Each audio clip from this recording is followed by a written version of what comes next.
The loan officer at Coastal Bend Federal Credit Union paused mid-keystroke and spelled my last name back at me, slowly, like she was reading something she had not expected to find. Gail had been friendly enough when I sat down 15 minutes earlier. The kind of professional warmth that credit union people tend to carry.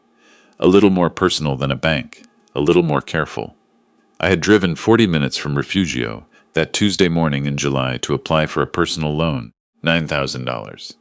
My right knee needed replacing, had needed it for 2 years, and the Medicare supplement I carried would not cover the anesthesiologist's separate facility fees. $9,000 for a surgery that would let me walk without a cane and sleep through the night. The lobby was freezing in the particular way Texas buildings overcorrect. Outside it was 97 degrees by 10 in the morning. I had grown up with Gulf Coast summers, spent 31 years as an electrician on supply vessels running out of the Corpus Christi ship channel, and the heat had never bothered me much. But 67 with a bad knee made July feel personal. Gail turned her monitor away from me. Not quite all the way. Just enough that I noticed she was making the decision. "I'm sorry," she said. "Let me pull this up once more." She entered my social security number again, carefully. Her screen filled with information. She read something and her posture changed. Not dramatically, just the way a person sets down something heavier than they expected. "Can I get you a glass of water?" she asked. I told her I was fine. She walked through a door behind the teller windows. I sat and looked at the brochures on her desk. Senior savings, home equity, a smiling older couple on a beach that looked nothing like any beach near here. When Gail came back, she sat differently than before. She turned the monitor fully toward me. My name was at the top of the page. Below it was an account number I did not recognize, a trust designation I did not know existed, and a current balance that I read 3 times before I understood it was not a system error. $18,412,000. Gail spoke quietly. This account was held by Meridian Trust Services until our institution acquired them 11 months ago. The records were consolidated and matched against our customer files last month. Your social security number flagged this morning when I ran your application. I kept looking at the number. It did not change. "Who controls it?" I asked. She took a breath before answering. That breath told me more than the words that followed. "There is an acting distribution advisor, listed under an incapacity provision, a family member. The correspondence address is in Kingsville." "My nephew," I said. She confirmed it. I did not shout. I did not demand she run the numbers again. What I thought about was Opal, my wife, who had died 4 years ago in March.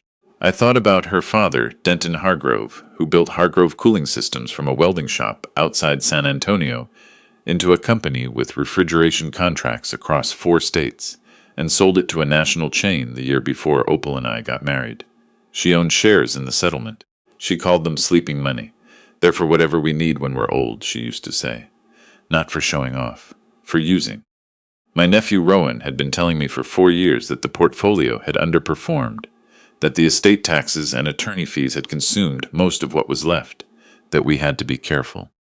I slid my surgery estimate folder across to Gail's side of the desk. "Please print whatever account records you are authorized to give me."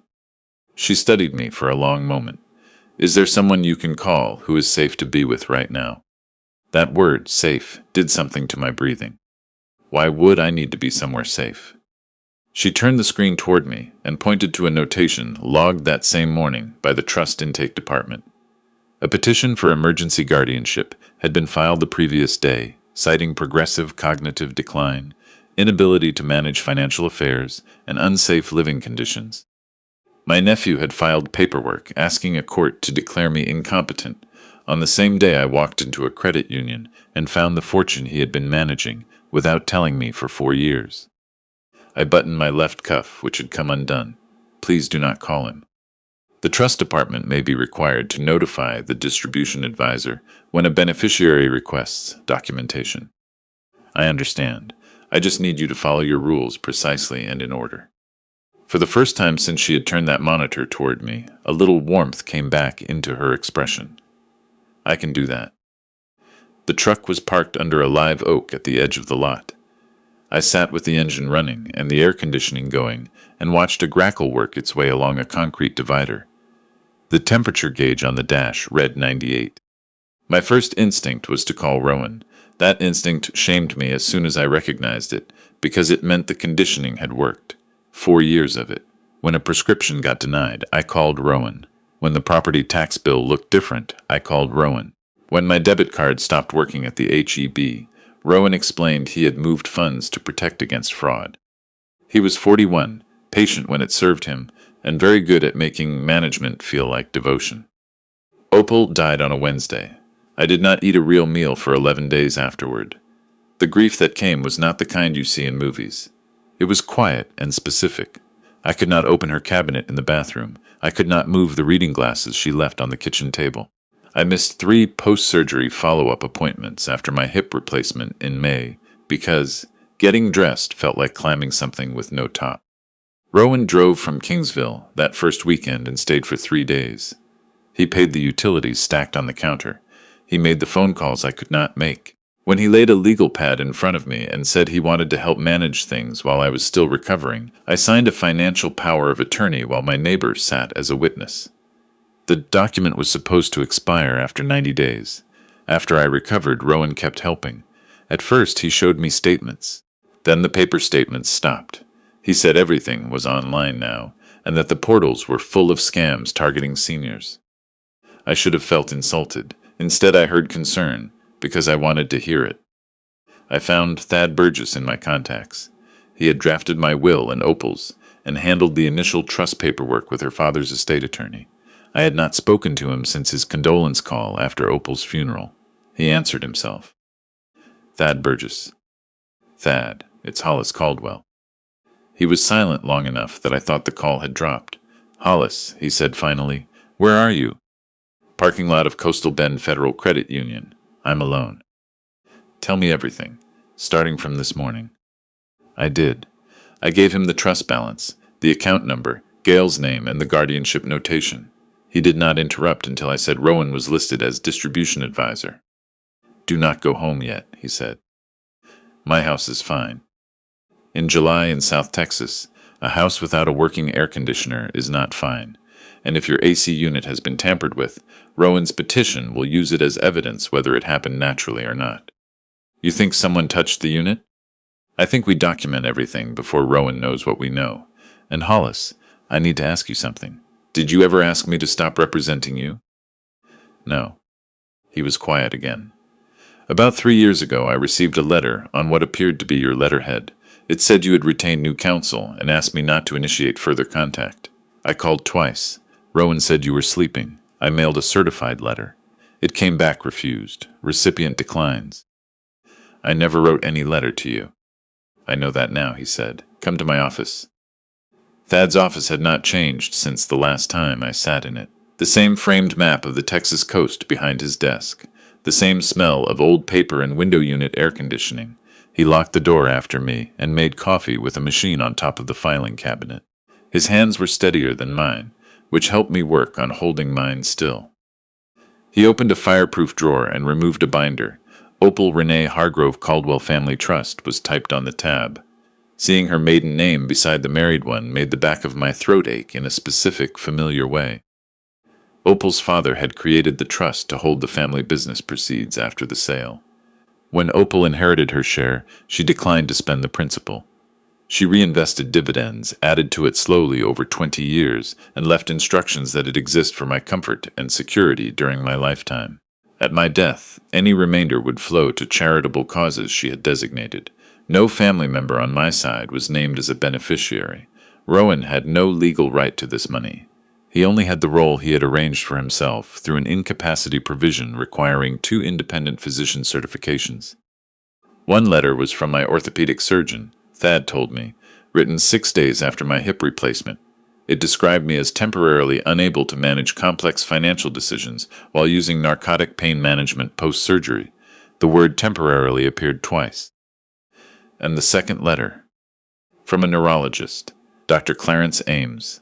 The letter states moderate vascular cognitive impairment inconsistent with independent financial capacity and recommends indefinite advisor oversight. I've never seen a neurologist by that name in my life. The phone number listed in the letterhead connects to an answering service, Thad said. The address is a mail forwarding store in San Antonio. The AC technician met us at my house at 4 that afternoon. His name was Luis, a solidly built man with a crescent wrench tucked in his back pocket, and the disposition of someone who had fixed too many things that never needed to be broken in the first place. He opened the exterior condenser panel and spent 4 minutes looking at the components. Then he held up 2 wires. These were disconnected manually, he said. The terminal screws were removed and the leads bent back deliberately. He showed us how the wires had been folded rather than pulled, the way someone careful enough to know what they were doing would leave them. Someone who wanted the unit to stop without leaving damage that couldn't be passed off as wear. Thad filmed it on his phone. Luis reconnected the terminals. Cool air came through the vents within 10 minutes. There was nothing wrong with my air conditioner, except that someone had reached inside and turned it off. I paid Luis and watched him back out of the driveway. A locksmith came next. He changed the locks while Thad and I walked through every room taking photographs. The organized medicine cabinet with each prescription lined up in order. The paid bills filed in the kitchen drawer. The calendar on the wall with appointments in my own handwriting. The full refrigerator. The clean stovetop. On the kitchen table sat a brochure I had not placed there. Shoreline Gardens Senior Living. A room was reserved under my name with a move-in date listed as the following Monday. Monthly fee, $8,600. Payment authorization, the Opal Caldwell Family Trust. A community enrollment fee of $20,000 was already stamped paid. Rowan had spent my wife's money to hold a room I had not agreed to enter. Thad read the intake paperwork further. There is a personal belongings clause. You waive the right to remove items from your residence for 30 days post-admission. I sat down in the chair where Opal used to grade the reading assignments from her adult literacy volunteer work. In the guardianship petition, my daughter Lee's whereabouts were listed as unknown, with a notation that she had a documented history of attempting financial exploitation of a vulnerable family member. The last address on file placed her somewhere in Colorado. She was 26 miles away in Aransas Pass. I had not seen Lee since Opal's memorial service. She was my child from my first marriage, 39 now, and the last thing I had said to her was that I did not want her at the reception. Rowan had shown me a text she had apparently sent him 2 days earlier. In that message, she had supposedly written that the trust assets were being wasted on an old man who would be better served by family members who were actively sacrificing their lives for him. I had believed it. Grief had made me want someone to confirm what I was already afraid of, and Rowan had been standing there with exactly the right paper. Thad drove. I found a number in an old address book of Opal's and dialed it from the truck. 3 rings. Hello? Lee, it's your father. The silence lasted long enough that I checked whether the call had dropped. Dad, she said. I've been wrong, I told her, about several things I don't have the full accounting of yet, but enough that I should have picked up the phone a long time before now. She gave us the address. Her house was a small white rental near Aransas Bay with a wind chime on the front porch made from old serving spoons. A skateboard sat by the front steps. The yard was cut neat. When she opened the door, she looked like a version of herself I had not been there to watch develop. Her mother's jaw, her own eyes, hair shorter and threaded early with gray. A boy stood at the end of the hallway. He was about 8, wearing a soccer jersey that swamped him. He held a foam football with a cracked panel seam. This is my dad, Lee told him. Your grandfather. He studied me the way children assess strangers. Practical, thorough, no performance about it. Mom said you used to fix things on ships, he said. His name was Eli. I told him I tried. He walked straight to me and held out the football. The seam had split along the side panel. I asked Lee for rubber cement. She sent Eli to check under the bathroom sink. The repair took 6 minutes. Eli crouched across the table, watching every step of it. When it was done, he squeezed the ball once and gave a single nod, like he had made a sound investment. After she sent him to watch television, Lee brought a cardboard box from the back of her closet. She had spent 4 years collecting fragments. Call logs with 46 attempts to reach me, most dropping in under 8 seconds. Certified mail, returned, marked refused. A printed copy of the text Rowan had shown me at the reception, alongside a screenshot from her actual phone with carrier verification attached. The real message read, "Rowan, stop filtering things. I want to talk to my dad himself. He's grieving, and I think he needs family, not a relay station." He changed 11 words, she said, just enough to make me sound like what he needed me to be. He had also called her employer, a regional social services agency where she coordinated case transitions, and filed a complaint alleging she had improperly contacted a protected family member for financial purposes. Her supervisor had cleared her after a 3-month investigation. It cost her a promotion and a year of standing at work. "Why did you stop trying?" I asked. She looked at the table for a moment before she answered. "Because every time I reached out, Rowan found a way to use it to prove I was a threat. And I was raising Eli alone in a 1-bedroom apartment, working 2 jobs for most of it, and I did not have the money or the hours left in the day to fight someone who had the trust paying his legal bills." She paused. "And because you told me to stay away." "I never said that." "I know that now." From the bottom of the box, she pulled a certified letter, addressed to me at my house in Refugio, stamped "Return to Sender." Below the postal stamp, in handwriting I did not recognize, "Recipient not accepting correspondence from this party." Rowan had been intercepting my mail. We worked until almost midnight. In the morning, Thad and I met Gail at the credit union before the lobby opened. She had arranged for Kirby, the institution's trust compliance officer, to be present. He was a deliberate man who spoke carefully and began by saying something I respected. "Our acquisition of Meridian does not excuse Meridian's failures. We inherited those obligations, and we intend to address them." He set 3 binders on the conference table. The first showed the trust's history. When Opal died, the Hargrove shares and accumulated proceeds totaled roughly $4.1 million. 2 years later, a medical supply conglomerate acquired the parent company that had absorbed Hargrove Cooling, and Opal's shares converted to cash and new equity at favorable terms. Markets did the rest. At its peak, the balance had been close to $23 million. The second binder showed distributions. My insurance premiums were paid from the trust. So were my property taxes and 1 major plumbing repair several years back. Those expenses appeared clearly.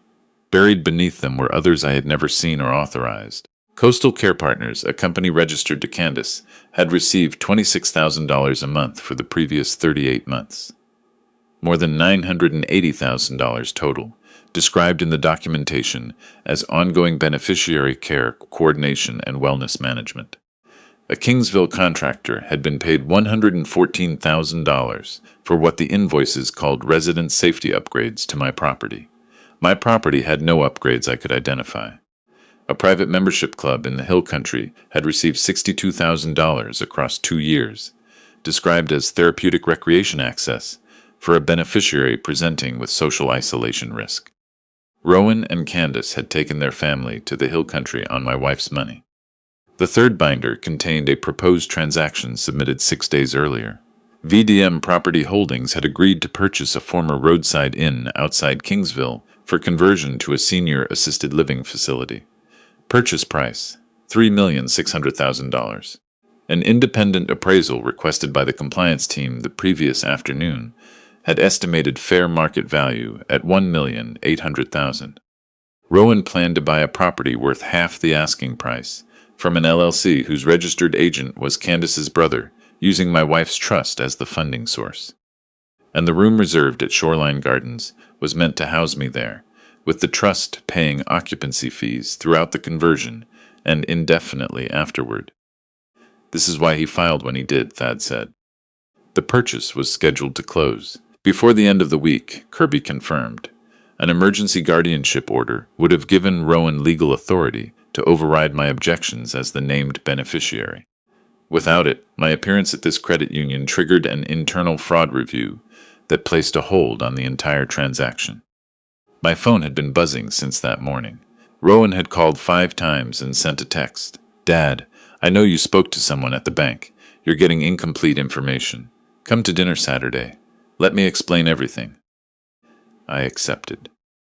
Thad objected. Lee objected more directly. I told them I wanted to sit across from Rowan while he still believed I was confused. His house in Kingsville had limestone columns and a pool with underwater lighting I could see from the road. He had told me 2 years earlier that the mortgage was the heaviest financial burden he carried. The trust accounting showed. The house had been purchased outright, without a mortgage. Candace met me at the door in linen, looking exhausted in the studied way of someone who has practiced it. Dinner was catered. The silverware was nicer than anything I remembered from their kitchen before. On the mantel was a framed photograph of Opal and me at our 10th anniversary that had been in my living room until it was gone. "I brought that here for safekeeping," Rowan said when he noticed me looking at it. "After everything. You could have asked." He smiled and let it pass the way he always let the small inconvenient truths pass. Over dinner they talked around everything for 40 minutes. He described a development deal. She complained about a contractor. They asked about my blood pressure medication and whether I was sleeping. I switched from wine to water after the first glass, and neither of them acknowledged it. I set down my fork. "Rowan, why didn't you tell me the trust existed?"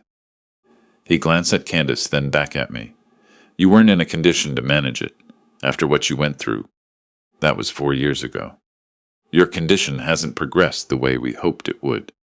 I live alone. I drive myself. I file my own taxes. I volunteer at the Maritime Museum on Thursdays. I've repaired my own plumbing twice in the past year." "You have more support than you remember," he said. The answer was smooth, prepared. "Name one service Coastal Care Partners performed for me in the last 30 days. His jaw moved slightly. "Candace manages the operational side. There are contractors and coordinators." "Name one specific service." "One." "This isn't an audit," Candace said. "No, but my house was 91 degrees for 3 days because someone disconnected my AC unit. The work order from your contractor file describes it as a preparatory safety assessment." Something crossed Rowan's face for less than a second. Then it was gone.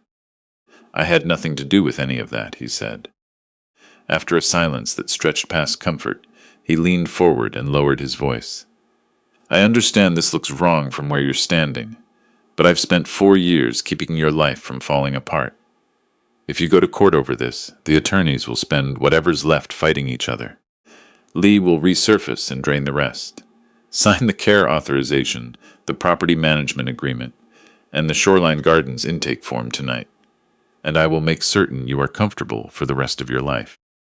He slid 4 documents across the table and placed a pen beside them. I picked it up. He and Candace watched. I signed every document. On each signature line, I wrote Hollis James, my first name and middle name, not my last. My foreman on the ship channel used to say a signature is a piece of your life. Don't leave it where someone else can spend it.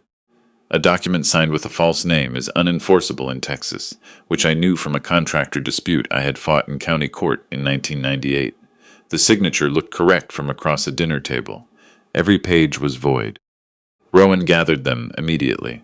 Candace began clearing plates, her shoulders dropping with relief. "I'd like copies tonight," I said. He printed them in his office. He put one hand on my shoulder, walking me to the truck. "You made the right call," he said. Did I? "Once the property closes, everything normalizes. You'll feel it." I looked at him in the light from the front entrance. I looked at the house behind him, and the pool lights still running, and the photograph of Opal sitting on his mantel. "Get some rest, Rowan," I told him. "You're going to need it." The courthouse was a Monday morning.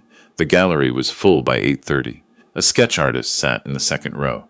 I had not expected that. Rowan's attorney opened with the video. On the courtroom screen I appeared pale and swollen, a drainage tube in my hip, asking a nurse in a medicated whisper whether my wife had called. Opal had been dead for 2 months when that footage was recorded. I was on intravenous pain management following major orthopedic surgery. Rowan had been sitting beside my bed with his phone angled low. I had assumed he was texting my brother with updates. He had kept that video for 4 years and waited for the right use. His attorney showed photographs of my property. The AC thermostat reading 91, an old dent in my truck's rear quarter panel, a stack of mail on the counter. He described my relationship with Lee as volatile and financially motivated. He described Rowan as a devoted family member who had sacrificed years of his professional life to ensure my safety. Rowan testified with his voice breaking at precisely calibrated moments. He said he didn't want control. He said he only wanted his uncle to be safe. His eyes moved to Lee when he said it. Thad cross-examined him. How much has Coastal Care Partners received from the Opal Caldwell Family Trust to date? Rowan said he was not the financial officer of the company. More than $900,000. That figure, if accurate, would reflect services provided over an extended period. Name one person from Coastal Care Partners who visited Mr. Caldwell's home in the past 6 months. Rowan's attorney objected. The judge permitted a narrow answer. Rowan could not name one person. Louise testified about the AC unit and showed the court photographs of the bent terminal leads. Gail testified that I had appeared entirely oriented, that I had asked precise questions about the account documentation, and that my response to discovering an $18 million trust I had not known existed was measured and methodical. She said the only thing that surprised her was how calm I was. The digital forensics consultant testified that the text message Rowan had shown me the day of Opal's memorial, the one that had ended my relationship with my daughter, had been sent from an email address, differing from Lee's by 2 characters, registered from a device that connected to Rowan's home network 18 months before Opal's death. He had not fabricated it in a moment of anger. He had prepared it in advance. Lee took the stand and described 4 years of attempting to reach me. She was direct and did not perform grief for the courtroom. She showed the carrier-verified records. She described what Rowan's complaint had cost her professionally. She said she had not known the trust was worth $18 million until the Saturday before the hearing. Why did you keep trying? Rowan's attorney asked, if Mr. Caldwell had told you to stop. Because I knew my father, she said, and the voice telling me to stay away didn't sound like his. I testified last. Thad walked me through it from the beginning. My career, my wife, my grief, the power of attorney I had signed and what I had believed it meant, the loan application, the number on the screen, the notations Gail had pointed to. Why did you trust your nephew for so long? Thad asked. Because he was there. Because after Opal died, I confused presence with trustworthiness. And because every time he took something out of my hands, he called it help, and I was tired enough to let that be true. Thad sat down. Rowan's attorney stood. Mr. Caldwell, without your nephew's involvement after your wife's death, your financial affairs would have been in serious disarray. Isn't that accurate? I thought about it honestly. Yes, I said. He helped me when I had nothing left. That is exactly how it worked. The attorney sat down without a follow-up question. The judge deliberated for just over an hour. She returned and found that I possessed full legal capacity and that no guardianship order, temporary or permanent, was warranted. She permanently removed Rowan as distribution advisor and referred the case to the district attorney for review of the fabricated medical documentation, the fraudulent trust distributions, and the intercepted correspondence. The property purchase did not close. The seller withdrew when the trust hold became public record. Candace's brother filed a civil complaint that went nowhere. Rowan and Candace were indicted 4 months later. Candace entered a cooperation agreement. In her sworn statement, she described how the second physician letter had been constructed using a scanned signature from a medical conference program, with a retired physician's credentials pulled from a professional directory that had not been updated in 6 years.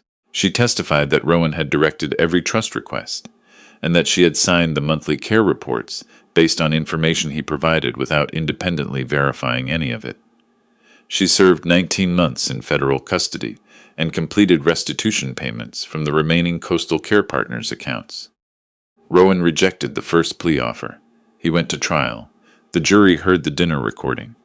They saw the revision history of the email he had sent from an address impersonating Lee's. They reviewed the work order authorizing the deliberate disconnection of my AC unit 2 days before the guardianship petition was filed. They deliberated for 5 hours. He was sentenced to 38 months in federal prison and ordered to pay joint restitution. Some people said it wasn't enough.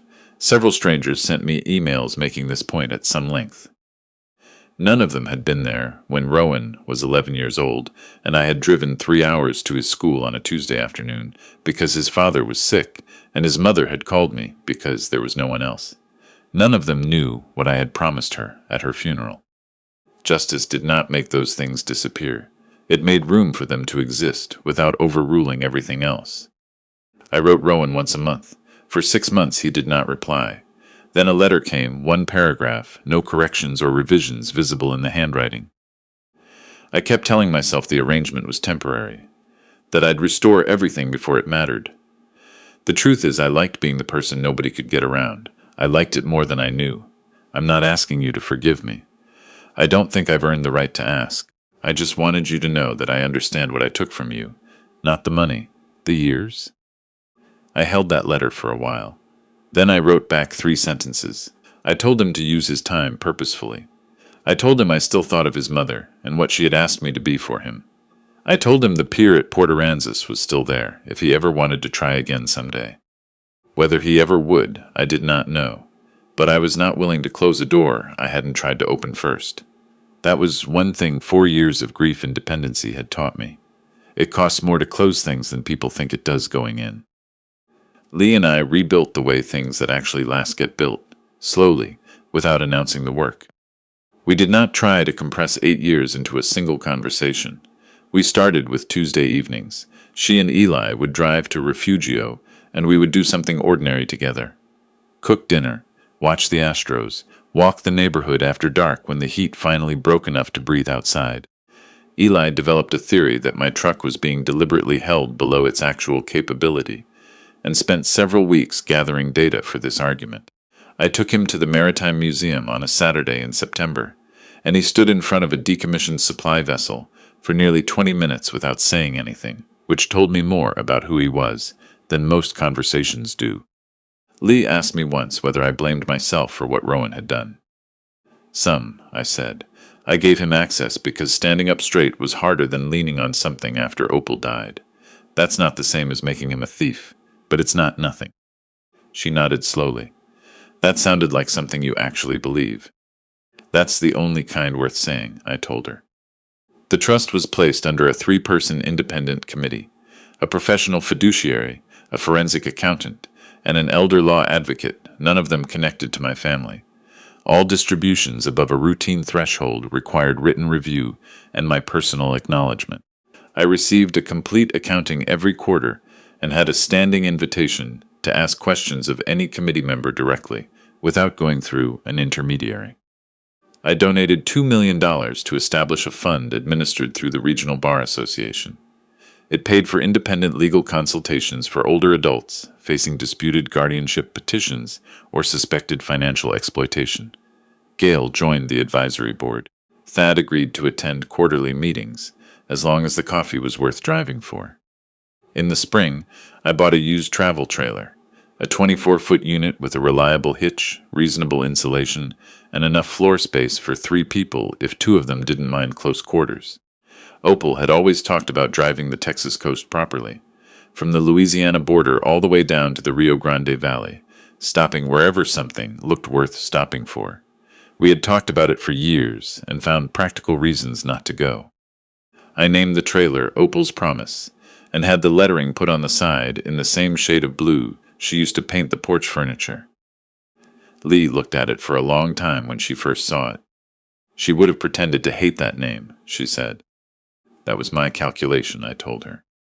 Eli spent 20 minutes measuring the bunk dimensions and declared the interior acceptable. He brought his foam football, now fully repaired. We drove south on a Saturday in late October, when the heat had finally decided the season was over.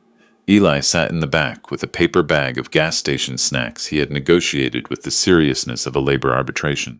The Gulf came into view past Corpus Christi, gray-green and flat all the way to where it met the sky. At a pullout south of the Naval Air Station, we parked and sat on the tailgate while Eli threw the football into the sea wind and ran after it across the salt grass. He came back holding it at arm's length and squinting at me. Grandpa, what does $18 million feel like? Lee made a sound into her coffee cup. I thought about the question the way it deserved to be thought about. I don't know yet, I said. I spent most of the time since I found out just trying to get back to where I already was before someone moved me. He considered this with the gravity of someone who had heard a complicated answer and was deciding whether it was honest. So the money didn't actually do anything. It showed me where I'd stopped paying attention, I said. That turned out to matter more than the number. He threw the football into the wind again. It spun wrong and landed in a patch of cordgrass 20 feet off. He went after it without complaint. Lee rested her shoulder against mine. Beside us, the water moved the way it always moved on this coast, without asking anyone's permission, without waiting for a good time, without holding still long enough to be fully described.